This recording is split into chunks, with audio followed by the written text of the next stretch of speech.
பார்க்க போகிறோம். இதில் கண்டினியூட்டி பார்க்க போகிறோம். இம்பார்ட்டன்ட் பாயிண்ட்ஸ் அப்படின்னா முக்கியமான குறிப்புகள் அப்படின்றான். பாயிண்ட்ஸ்னால் புள்ளிகள்னு அர்த்தம், ஆனால் குறிப்புகள்னு சொல்லலாம். இந்த இந்த மேலே கண்ட ஈக்குவேஷனில் உள்ள முக்கியமான குறிப்புகள் அப்படின்னு பார்க்கலாம். என்ன, electric potential at point P depends only on the electric field which is due to the source charge Q அப்படின்றான். அப்படின்னு நல்லா பார்த்துக்கோங்க. அதாவது ரெண்டு இருக்குது. இது வந்து Q சோர்ஸ் சார்ஜ். இதை தான் இதுலேருந்து இங்கே இருக்குது P, ரைட்டா? இங்கேருந்து இருக்குது இன்ஃபினிட்டியோ இல்லை ஆரோ வச்சுக்கிறோமே. இது என்னது Q டேஷ், இது சார்ஜ். இதை நம்ம இழுத்துட்டு இங்கே கொண்டு வந்து வைக்கிறோம் Pன்ற இடத்துல. ஆனால் இங்கே ஒரு எலக்ட்ரிக் ஃபீல்டு உண்டாகும் இந்த இடத்துல. அது இது உண்டாக்கும், எலக்ட்ரிக் ஃபீல்டு இப்படி உண்டாக்கும் இல்லையா? அப்போ இதுவும் உண்டாக்கணும் இல்லையா இந்த இடத்துல? அப்போ இந்த Pன்ற புள்ளியில் எந்த எலக்ட்ரிக் ஃபீல்டு செல்லும் அப்படின்னு பார்த்தோம்னா, இது எலக்ட்ரிக் ஃபீல்டு என்னது? Radially outward. Qன்றது ஒரு பாசிட்டிவ் சார்ஜ். அப்போ இந்த பாசிட்டிவ் சார்ஜ் நம்ம இழுத்துட்டு வந்து இங்கே வைக்கும்போது இதுவும் ஒரு எலக்ட்ரிக் ஃபீல்டை உண்டாக்கணும் இல்லையா? அப்போது இந்த இடத்துல எந்த Pன்ற இடத்துல எந்த எலக்ட்ரிக் ஃபீல்டு செயல்படும்னா, இந்த Qன்ற சார்ஜோட எலக்ட்ரிக் ஃபீல்டு மட்டும்தான் செயல்படுமா தவிர இந்த Q டேஸோடது செயல்படாது, ரைட்டா? இதை தான் சொல்ல வரான், சரியா? இங்கே பாருங்கள், electric potential at point P. Electric potential என்னது? மின் அழுத்தம்னு அர்த்தம். இது வந்து வோல்ட், வியை குறிக்கிறது. V = U/Q. யூன்னு என்னது?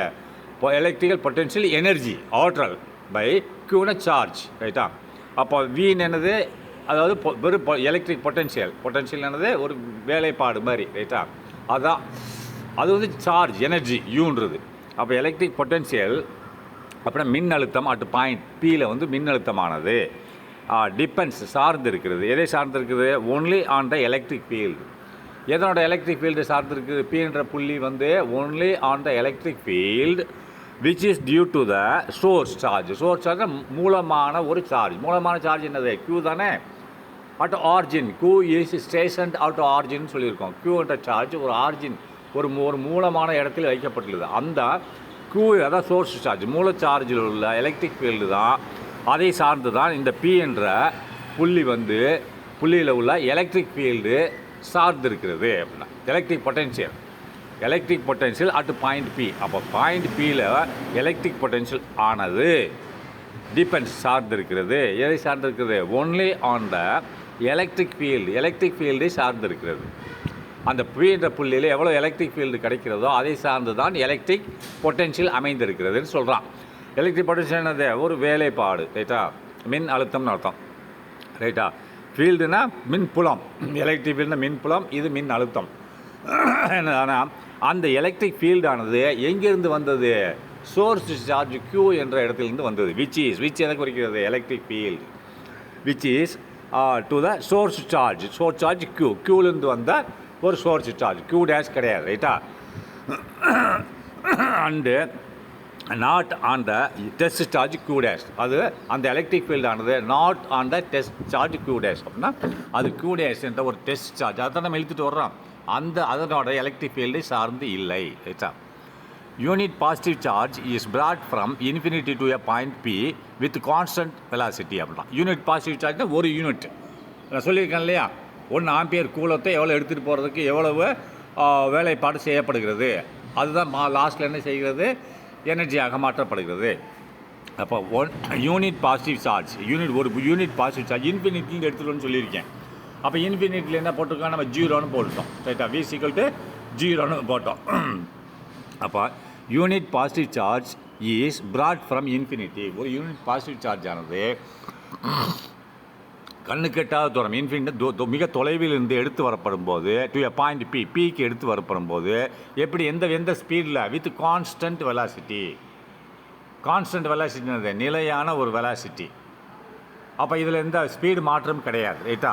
அப்போ அதனால் என்னது? இதில் கைனடிக் எனர்ஜி இஸ் கான்ஸ்டன்ட்.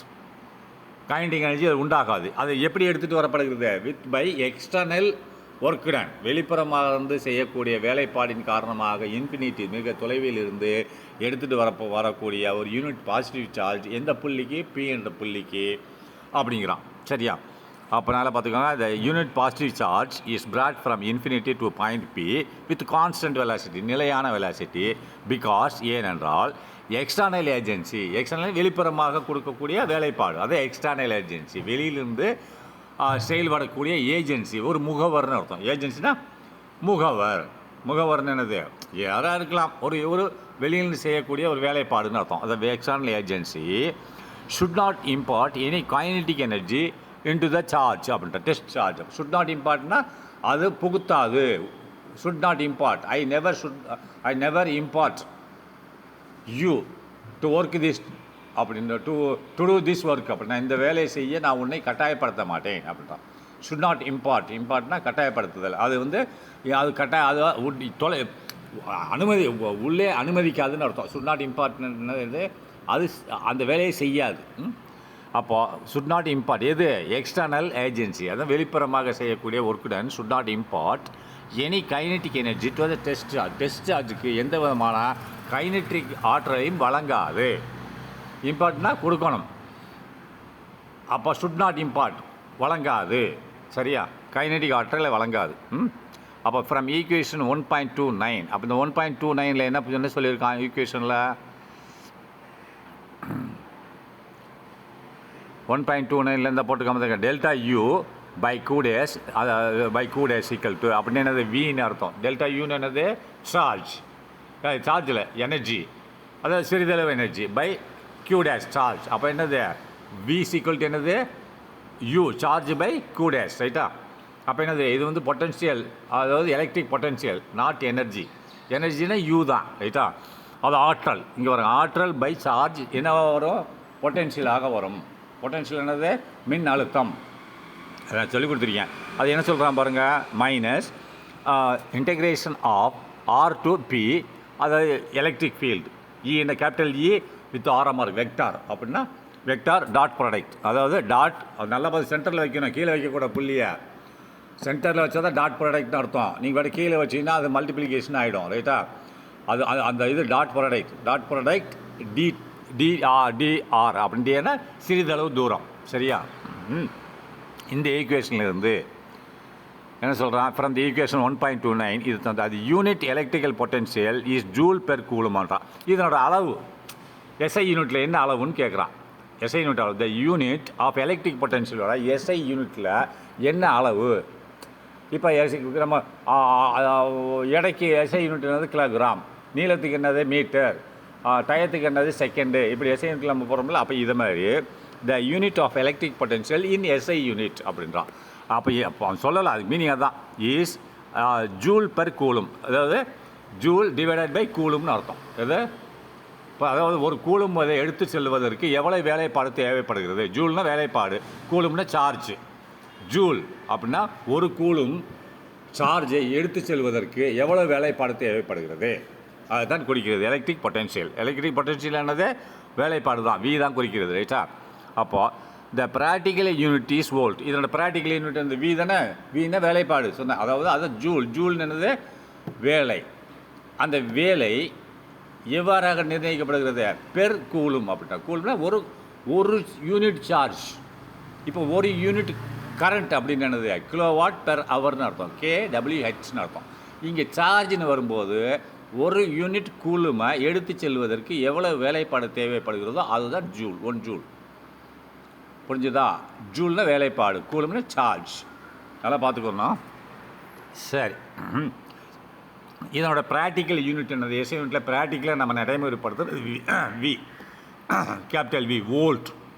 அப்போ நல்லா பார்த்துக்கோங்க. அப்போ வோல்டேஜ்னு என்ன, இது நல்லா இது பாருங்கள். த ப்ராக்டிக்கல் யூனிட் இதனோட நடைமுறை அளவானது, அலகு யூனிட் அலகானது வி என்று குறிக்கப்படுகிறது.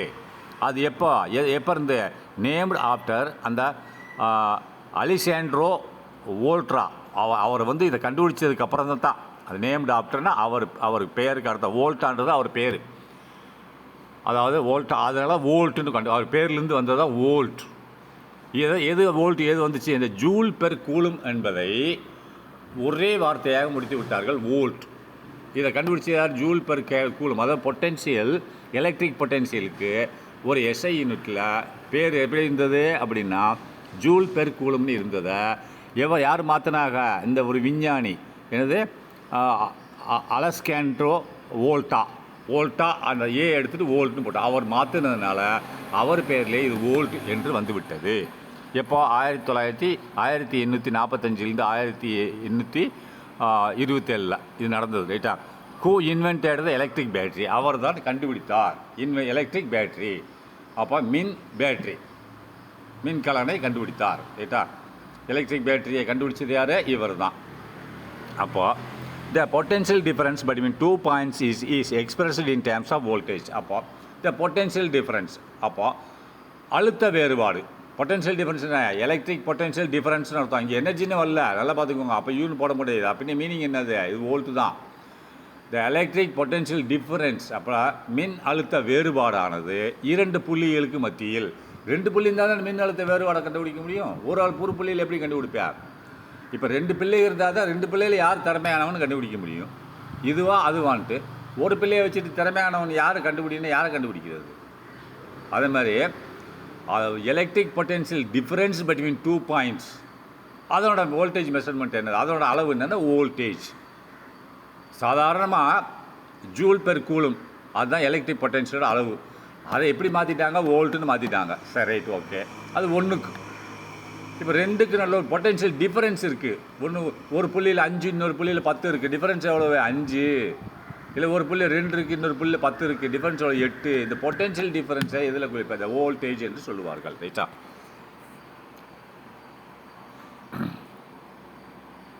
அப்போ next electric potential due to point charge. அதனால் பார்த்துங்க, எலக்ட்ரிக் பொட்டன்ஷியல்னால volt V U by Q dash Q dash whatever it may be. Charge தான். Qனாலும் சார்ஜ் தான், Q டேஷ்னாலும் சார்ஜ் தான். ரைட்டா? அப்போ அதேமாதிரி யூனாலும் டெல்டா யூனாலும் 2 ஒன்று தான். யூன்னா டோட்டல் சார்ஜ், டெல்டா யூன்னு டோட்டல் எனர்ஜி, டெல்டா யூனா ஸ்மால் எனர்ஜின்னு அர்த்தம். அப்போ மீனிங் என்னது? வோல்ட் V என்னது? பொட்டன்ஷியல், எலக்ட்ரிக் பொட்டன்ஷியல் அல்லது பொட்டன்ஷியல் அப்படின்னா அது என்னது? யூ பை யூன்னு என்னது? எலக்ட்ரிக் பொட்டன்ஷியல் எனர்ஜி, அது ஆற்றல் தான், divided by Q charge. Charge என்னது? எந்த ஒரு பொருளையும் சார்ஜ் இருக்கும். ஒன்று it may be positive charge or negative charge. அது கல்லாக இருந்தால் கூட சார்ஜ் இருக்கத்தான் செய்யும். மரமாக இருந்தாலும் இருக்கும். Whatever it may be, எல்லாத்துலேயும் ஒரு சார்ஜ் இருக்க தான் செய்யும்.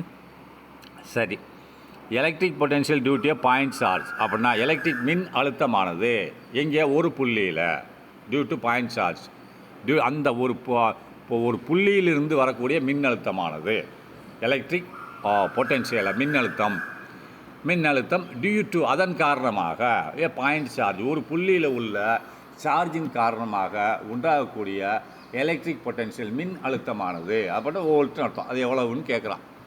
இதுதான் ஹெட்டிங். பார்க்கலாமா? அப்போ கன்சிடர் ஏ பாசிட்டிவ் சார்ஜ். ஒரு பாசிட்டிவ் சார்ஜ், 2 சார்ஜ் இருக்குது, negative charge and positive charge. Positive charge is electric field எப்படி இருக்கும்? Radially outward. நெகட்டிவ் சார்ஜோட எலக்ட்ரிக் ஃபீல்டு எப்படி இருக்கும்? Radially inward. ரைட்டா? நான் திரும்ப சொல்கிறேன், 1 மார்க் கொஸ்டின் கேட்பாங்க. Consider a positive charge Q kept fixed at the origin. Origin ஒரு நிலையான இடத்தில். இது ஒரு பாசிட்டிவ் சார்ஜ் Q என்ற ஒரு பாசிட்டிவ் சார்ஜ் வைக்கப்பட்டுள்ளது என்று நினைத்துக்கொள். கன்சிடர்னா நினைத்துக்கொள். ஏ பாசிட்டிவ் சார்ஜ், ஒரு பாசிட்டிவ் சார்ஜ் ஆனது Q, அது என்ன சிம்பிள்? Q என்ற ஒரு பாசிட்டிவ் சார்ஜ் கெப்ட் வைக்கப்பட்டுள்ளது, fixed at a origin. Fixed நிலைநிறுத்தப்பட்டுள்ளது ஒரு இடத்தில். அடுத்து next, let P a point at a distance R from the charge. அப்போ P என்ற ஒரு புள்ளி இருக்கிறது. லெட் வைத்துக்கொள்வோம், P என்ற ஒரு புள்ளியை வைத்துக்கொள்வோம். எப்படி?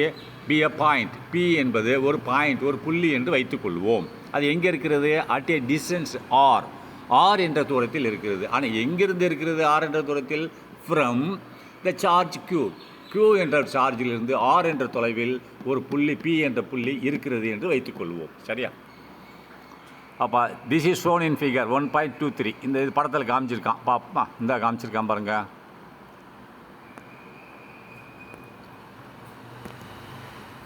இதுதான் சார்ஜ் Q. சரியா? இது ஒரு புள்ளி P. அப்போ இது சார்ஜ் நிலையாக இருக்கிறது. ரைட்டா? அப்போ இந்த சார்ஜ் P, இந்த புள்ளியானது P இங்கே இருக்கிறது. அப்போ இரண்டுக்கும் இடைப்பட்ட தூரம் டிஸ்டன்ஸ் R. ரைட்டா? இதைத்தான் சொல்கிறான். அப்போ இது என்ன செய்யும், இங்கேருந்து எலக்ட்ரிக் ஃபீல்டு ரேடியலி அவுட்வேர்டு இப்படி தான் பாய்ச்சும். அதாவது 360 டிகிரியில் எல்லா டைரெக்ஷனில் போகும். சரியா? இந்த பிக்கும் போகும். அப்போ அது போக இந்த சைட்லேருந்து ஏதாவது ஒரு டெஸ்ட் சார்ஜ் இந்த சைட்லேருந்து வந்தால் கூட அது இப்படி இதை நோக்கி தான் வரும். சரியா? பாசிட்டிவ் வார்த்தை இதை நோக்கி வரும். ரைட்டா? இது இங்கேருந்து வரும், அதை நோக்கி வரும். சரி, நம்ம பார்க்கலாம். என்ன போட்டிருக்கோம், electrostatic potential at point P. Electrostatic potential என்னது, ஸ்டேட்டிக்னா நிலையானது, டைனமிக்னா இயங்குவது, ரெண்டுக்கும் ஆப்போசிட். ஸ்டேட்டிக்னா நிலையாக இருக்குது, டேபிள் வீட்டில் இருக்கிறது அது நிலையாக இருக்கும். Until or otherwise you should not move the table, it will be stationed, அங்கேயே இருக்கும். அப்போது டைனமிக்னா இயக்கவியல், அது இயங்கிக் கொண்டே இருக்கும். அப்போ எலக்ட்ரோஸ்டேட்டிக்னு என்னது, நிலை மின் அழுத்தம் பொட்டன்ஷியல். ஏற்கனவே சொல்லி ரெண்டும் ஒன்று தான். அது இது எதை குறிக்கிறது, வியை தான் குறிக்கிறது. சரியா? அட்டியா பாயிண்ட் பியில் எலக்ட்ரோஸ்டேட்டிக் பொட்டன்ஷியல் என்னவென்று பார்க்கலாம். ரைட்டா? The electric potential at point P. இங்கே வந்து ஸ்டேட்டிக் எடுத்துட்டான், அது ரெண்டும் ஒன்று தான், அது நிலையானதுன்னு சொல்கிறான். இது இந்த டாப்பிக்கே இந்த யூனிட் 1 ஸ்டேட்டிக் தானே, எலக்ட்ரோஸ்டேட்டிக் தானே, நிலையாக இருக்குது, இயங்காது. இயங்குனா கரண்ட் ஓடுறது, அது இயக்கவியல். அது ஏற்கனவே பார்த்துட்டு அடுத்த சாப்டரில். அப்போ என்ன போட்டிருக்கான், the electric potential at point P is. அப்போ பாயிண்ட் புள்ளியில் எவ்வளவு எலக்ட்ரிக் பொட்டென்ஷியல் இருக்குது அப்படின்னு வியை தான் குறிக்கிறது. ரைட்டா? வி என்னது, எலக்ட்ரிக் பொட்டென்ஷியல் அப்படின்னு என்னது, யூ பை சார்ஜ். யூன்னு என்னது, டோட்டல் எனர்ஜி பை கியூ, வினா சார்ஜ். என்னது அது என்னது, வீணா வேலைப்பாடு, அதில் என்ன வேலைப்பாடு திறன் எவ்வளோ இருக்குன்னு குறிக்கிறது. ரைட்டா? அப்போது வி சீக்வல் டு என்ன பார்த்துருக்கோம், நம்ம ஏற்கனவே இப்போ ஃபார்முலா படிச்சிருக்கோம் இல்லையா? என்ன பார்த்துருக்கோம் அப்படின்னா, இங்கே இன்ஃபினிட்டிலேருந்து கொண்டு வர்றான். இன்டெகிரேஷன் ஆஃப் ஆர் டு பின்னு தானே பார்த்தோம். அதுக்கடுத்து என்ன பண்ணால், அந்த ஆரை எடுத்துகிட்டு நம்ம அது அந்த ஆருக்கு பதிலாக இன்ஃபினிட்டி, எங்கேயாவது ஒரு இடத்துலேருந்து அந்த பாசிட்டிவ் சார்ஜ் டெஸ்ட் சார்ஜ் இருக்கிறது, அங்கேருந்து வரக்கூடிய நம்மளுக்கு அந்த ஆற்றல் எவ்வளோ இருக்குதுன்னு பார்க்குறதுக்கு தான் இன்ஃபினிட்டின்னு போட்டோம். ஆருக்கு பதில் இன்ஃபினிட்டி. அப்போ integration of infinity to P, இன்ஃபினிட்டிலேருந்து வரக்கூடிய ஒரு பாசிட்டிவ் சார்ஜோட அளவை தான் குறிக்கிறது எலக்ட்ரிக் ஃபீல்டு. ரைட்டா? அது என்னது, மைனஸ் இ வெக்டார். வெக்டார்னு என்னது, ஈன்னு என்னது, எலக்ட்ரிக் ஃபீல்டு வெக்டார்னு இருக்கும். அதாவது டாட் ப்ராடக்ட் வச்சுருக்கான், டிஆர். நல்லா பார்த்துக்கோ, அந்த டாட் ப்ராடக்ட்னு சொல்கிறேன், நீங்கள் கீழே வச்சுட போகிறீங்க புள்ளியை. அவன் வாஜர் பார்த்துருவான், மக்கப் தட்டின்னு பார்த்துருவான். ரைட்டா? அடுத்து இந்த மைனஸை வெளியே எடுத்துட்டு இந்த ஈக்குவேஷன் ஏற்கனவே மேலே இருந்துக்கு அதுலேருந்து தான் எடுத்துகிட்டு வந்திருக்கான் நேரடியாக. அப்போ இன்டெகிரேஷன் ஆஃப் இது அதே சேம், அந்த மைனஸ் மட்டும் அடுத்த ஸ்டெப்பில் எடுத்துக்கிட்டான் வெளியில். சரியா? அடுத்து 3வது ஸ்டெப் பாருங்கள், electric field due to positive point charge Q is. அப்படின்னா இப்போது எலக்ட்ரிக் பொட்டன்ஷியல் தான் வி. அப்போ நெக்ஸ்ட் எலக்ட்ரிக் ஃபீல்டு என்னது, கேபிட்டல் இ. நல்லா பார்த்துக்கோங்க, எலக்ட்ரிக் பொட்டன்ஷியல் வந்து capital V, electric field capital E with direction. அதே மாதிரி எலக்ட்ரிக் பொட்டன்ஷியல் எனர்ஜி என்னது, கேபிட்டல் யூ. மூணுக்குமே டிஃப்ரென்ஸ் இருக்குது. எலக்ட்ரிக் பொட்டன்ஷியல் எனர்ஜின்னு capital U, indication mark. Electric பொட்டன்ஷியல்னா capital V equal to capital U by Q charge. ரைட்டா? Next என்ன சொல்லியிருக்கான் அதில் அப்படின்னு பார்த்தீங்கன்னா, இது எலக்ட்ரிக் ஃபீல்டு அப்படின்னா கேபிட்டல் இ. இதனால் ஞாபகம் வச்சுக்கணும் சிம்பிள்ஸ். அப்போ அது என்ன, முதல்ல electric potential V equal to இந்த ஃபார்முலா. இப்போ எலக்ட்ரிக் ஃபீல்டுன்ற ஃபார்முலா நம்ம ஏற்கனவே படிச்சிருக்கோம். எலக்ட்ரிக் ஃபீல்டு என்ன ஃபார்முலா பார்த்தா, electric field due to positive charge. இந்த க்யூன்ற ஒரு பாசிட்டிவ் சார்ஜ் காரணமாக அந்த பி என்ற புள்ளியில், அந்த புள்ளி பி இருக்குல்ல, பி என்ற புள்ளியில் நல்லா பாருங்க, electric field due to positive point charge அப்படின்றான்.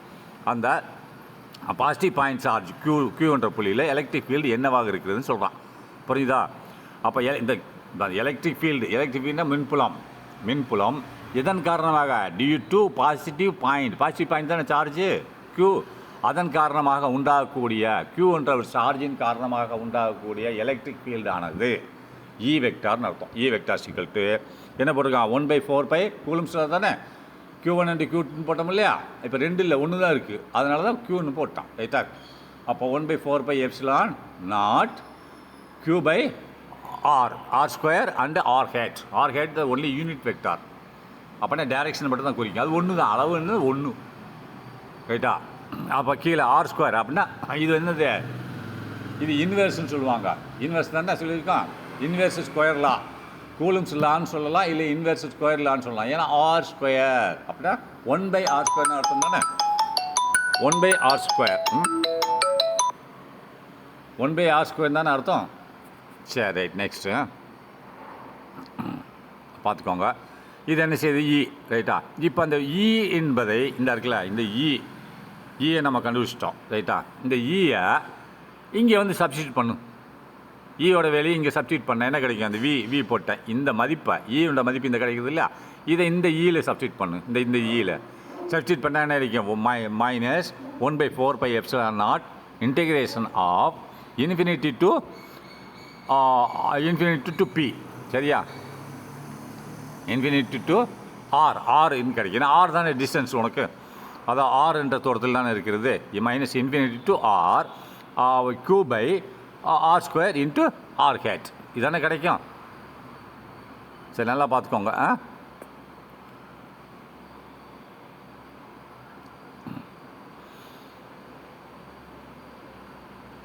சரி நெக்ஸ்ட்டு அதை சப்ஸ்டியூட் பண்ணால் அதே இது கொடுக்குறான். நெக்ஸ்ட் வந்து இன்ஃபைனட்டிசிமால் டிஸ்பிளேஸ்மெண்ட். இன்ஃபைனட்டிசிமால் என்னது, மிக மிக சிறிய அளவுன்னு அர்த்தம். இன்ஃபைனட்டிசிமால் என்னது, மிக மிக சிறிய அளவு. இன்ஃபைனட்டிசிமால் டிஸ்பிளேஸ்மெண்ட் என்னது, இடம்பெயர்வு. நம்ம ஏற்கனவே வெலாசிட்டியில் படிச்சிருக்கோம் இல்லையா. ஸ்பீடுன்னு என்னது, எவ்வளோ தூரம் போயிருக்கு divided by time, metre per second. அதேமாதிரி வெலாசிட்டின்னு வரும்போது டிஸ்பிளேஸ்மெண்ட் பை செகண்ட். புரியுதா, டிஸ்பிளேஸ்மெண்ட் பை செகண்ட்னு பார்ப்போம். அதே மாதிரி டிஸ்பிளேஸ்மெண்ட் இடம்பெயர்வு, எவ்வளோ இடம்பெயர்ந்து இருக்குது. இன்ஃபைனட்டிசிமால் டிஸ்பிளேஸ்மெண்ட் வெக்டார் அது என்னது, இந்த டிஆர் தான். டிஆர் எப்படி சொல்கிறாங்க, டிஆர் ஒரு குறிப்பிட்ட அளவு தூரம் ரைட்டா. அது இன்ஃபைனட்டிசிமால் டிஸ்பிளேஸ்மெண்ட் வெக்டார்னு சொல்லுவாங்க. டிஆர் வெக்டார்னு போட்டிருக்காங்க பாருங்க, மேலே அம்புக்குறி போட்டு வெக்டார். அதை நம்ம எப்படி எழுதலாம் அப்படின்னா, டிஆர் என்பது டிஸ்டன்ஸ், ஒரு குறுகிய தூரம். அண்ட் ஆர் வெக்டார்ன்றது என்னது, அது திசை. புரியுதா. இதை நம்ம எப்படி எழுதலாம், டிஆர் வெக்டாரை எப்படி எழுதலாம், டிஆர்ன்ற ஒரு குறுகிய தூரம் இன்ட்டு ஆர் டைரக்ஷன், ஆர் வெக்டார்னு எழுதலாம், பிரிக்கலாம். போதுமா. அப்போ நீ என்ன பண்ணணும் அப்படின்னா, அண்ட் யூஸிங் ஆர் என்னது, எதை யூஸ் பண்ணியிருக்கான் அப்படின்னா ஆர் ஹேட் அப்படின்றான் ரைட்டா. இங்கே பாருங்கள், இந்த டிஆர் அப்படின்னா நான் போட்டே காமிச்சிட்டேன். இப்போ இந்த டிஆர் இருக்கிறது இஸ் ஈக்குவல் டு எப்படி வந்துச்சு, டிஆர் அண்ட் ஆர் வெக்டார்னு வந்துச்சு. டிஆர்ன்றது தூரம், குறுகிய தூரம். ஆர் வெக்டார்ன்றது அதோட திசை வந்து ஒன்று தானே, ஏதாவது ஒரு திசையில் இருக்குது. அது நம்ம வேல்யூ இல்லை, எந்த டைரக்ஷன் மட்டும் தான் குறிக்கும். அப்போ இங்கே என்ன பண்ணிருக்கான், டிஆர் வெக்டார்னு போட்டான். டிஆர் வெக்டாரை வெக்டார் ரைட்டா.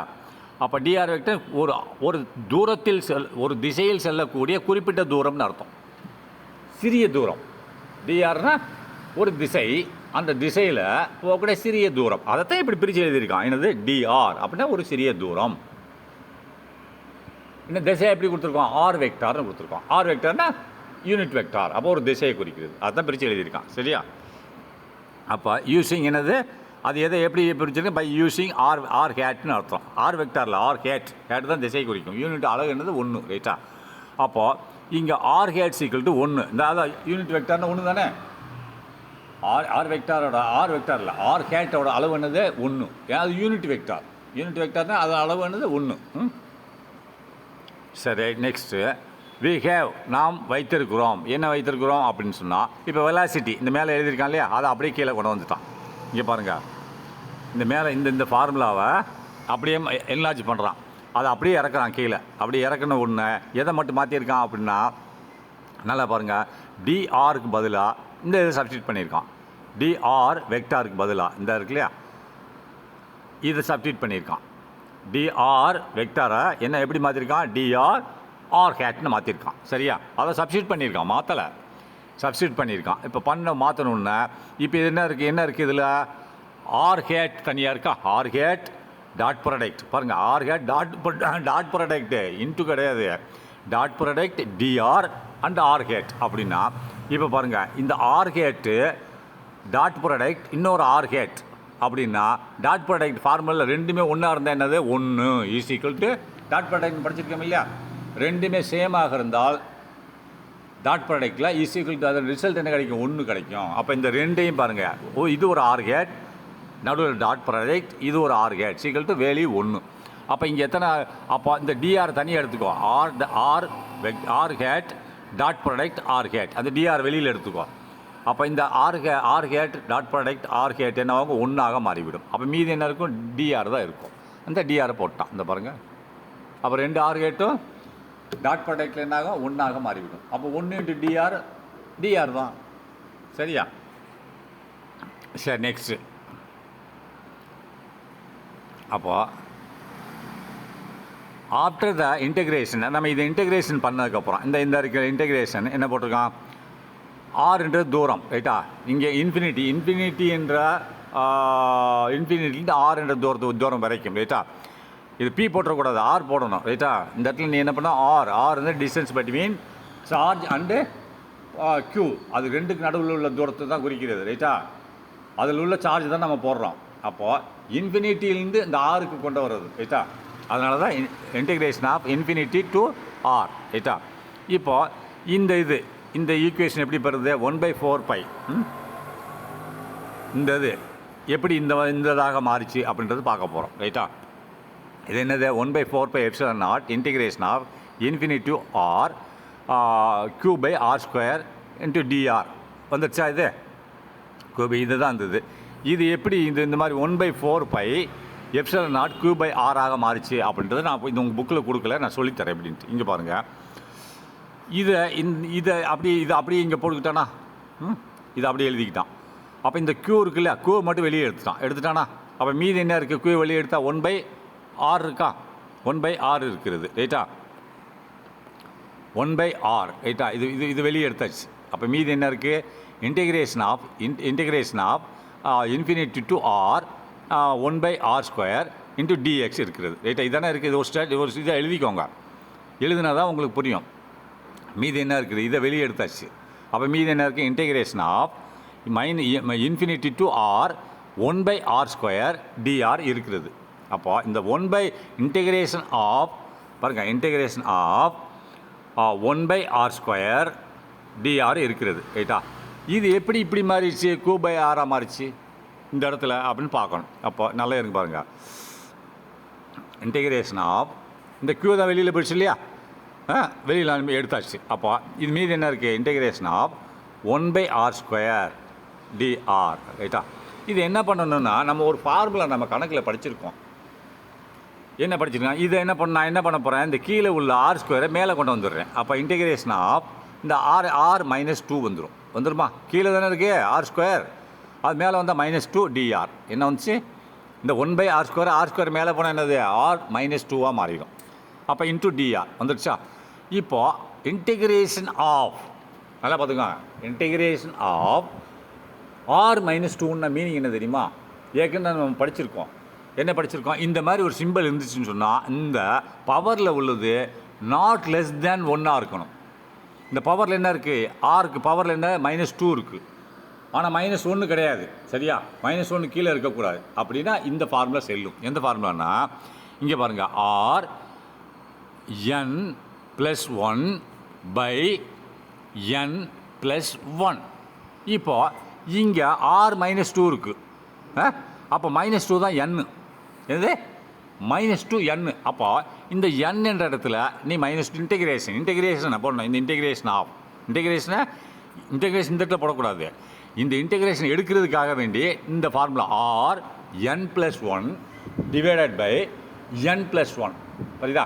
இப்போ n r-2 இருக்குது, அப்போ n-க்கு பதில் என்ன இருக்குது, -2 இருக்குது.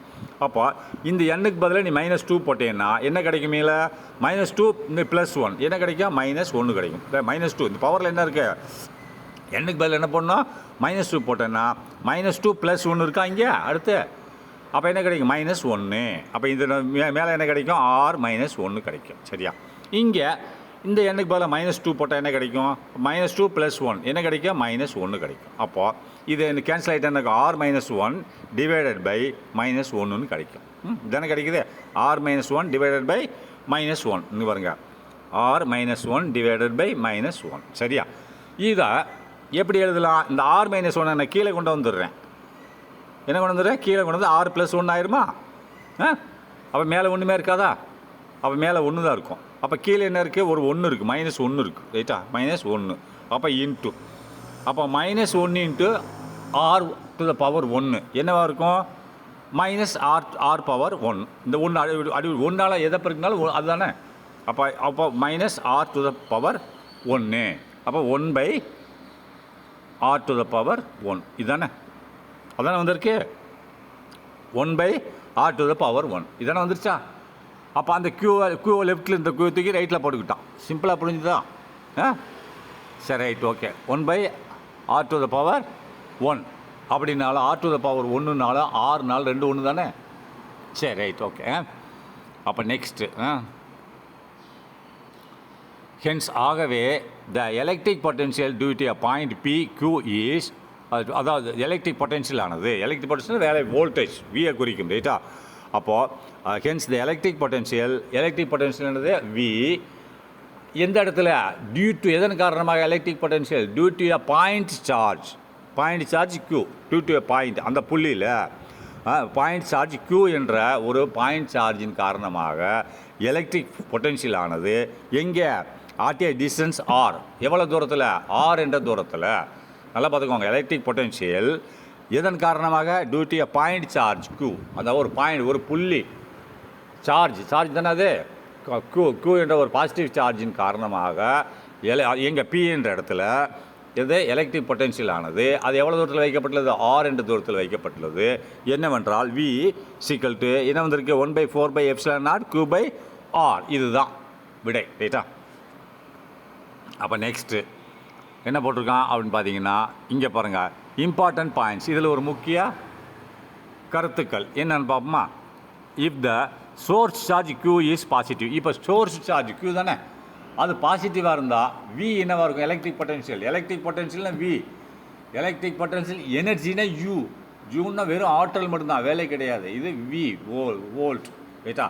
அது என்னது? If the source charge Q பாசிட்டிவாக இருந்தால் என்னவாக இருக்கும்? வி மேக்ஸிமம் ஜீரோவோட அதிகமாக இருக்கும். ஏன்னா பாசிட்டிவ் சார்ஜ் ரேடியலி அவுட்வேர்ட். ரைட்டா? எலக்ட்ரிக் ஃபீல்டு என்னவாக இருக்கும்? வெளியில் போயிட்டே இருக்கும். அப்போ வி என்னவாக இருக்கும்? Greater than 0. 0.1 கூட இருக்கலாம், ஆனால் கிரேட்டர் தென் 0. ரைட்டா? இதே இது நெகட்டிவாக இருந்தது, சார்ஜ் நெகட்டிவாக இருந்தானது V is negative, V is less than 0. சரியா? ஏன்னா அது ரேடியலி இன்வேர்ட். சரியா? அப்போ the source charge Q is positive. Source charge Q ஆனது பாசிட்டிவாக இருந்தால் V electric potential is greater than 0. Next, if Q is negative, the charge is நெகட்டிவாக இருந்தால் then V is negative, V நெகட்டிவாக இருக்கும்.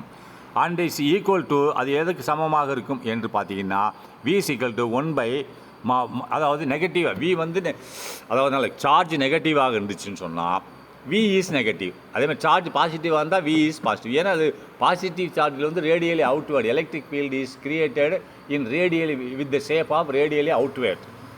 அப்போ நெகட்டிவாக இருந்ததுன்னா it will be structured in radially inward. அது இழுக்கு செய்யும். ரைட்டா? அப்போ இது if the Q charge is negative then the voltage V is negative. ரைட்டா?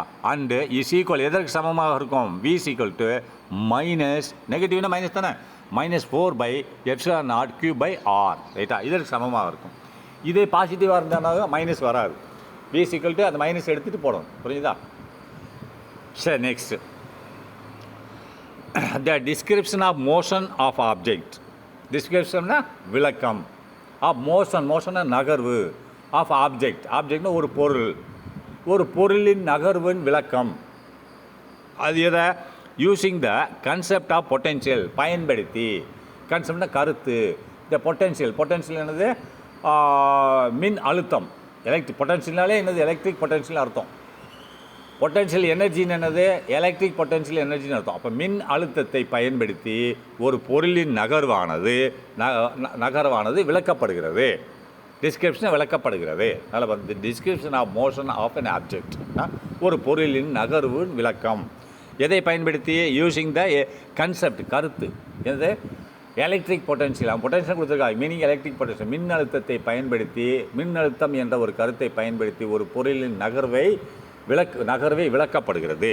அல்லது ஆர் பொட்டன்ஷியல் எனர்ஜி, ஒன்று மின் அழுத்தம் அல்லது மின் அழுத்த ஆற்றல். இந்த ரெண்டில் ஏதாவது ஒன்று பயன்படுத்தி, நல்லா பார்த்துங்க, எலக்ட்ரிக் பொட்டன்ஷியல் அல்லது எலக்ட்ரிக் பொட்டன்ஷியல் எனர்ஜி, மின் அழுத்த ஆற்றல். யூ ஆற்றல்ன்றது யூ, கேபிட்டல் யூ, அது வந்து V equal to capital U by charge Q. அப்போ இந்த ரெண்டில் ஏதாவது ஒன்றை பயன்படுத்தி, எலக்ட்ரிக் பொட்டன்ஷியலோ அல்லது எலக்ட்ரிக் பொட்டன்ஷியல் எனர்ஜியோ என்ற ஒரு கருத்தை, ஏதாவது ஒரு கருத்தை பயன்படுத்தி ஒரு பொருளின் நகர்வின் விளக்கம், அது ஒரு பொருளோட நகர்வை நம்ம கண்டுபிடிச்சிடலான்னு சொல்கிறோம். அதை விளக்கம் இருக்கிறது. எவ்வாறாக இருக்குது? சிம்பிளியர் தேன், மிக சுலபமாக இருக்கிறது. இப்போ ஒரு பைல்வான் வர்றேன், ஒரு சின்ன பிள்ளை வருது, ஒரு டேபிளை தூக்க சொல்கிறாங்க, பைல்வான் சர்வசாதாரணமாக தூக்கிடுறேன், அந்த சின்ன பிள்ளை தூக்க முடியல. அப்போ யார் வேகமாக தூக்குறாங்க? பைல்வான் அப்படின்றான்.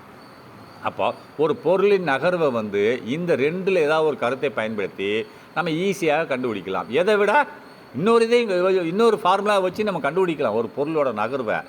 ஆனால் இதை மட்டும் பயன்படுத்தினோம்னா ரொம்ப வேகமாக கண்டுபிடிச்சிடலான்னு சொல்கிறான். சிம்பிளியர் தென், சிம்பிளியர் மிக சுலபமாக, அதை விட சுலபமாக இருக்கும்டா. எதை விட then using the concept of the field, electric field என்னது? புலன்னு அர்த்தம். அதுக்கு மீனிங் என்ன? எலக்ட்ரிக் ஃபீல்டு தான்.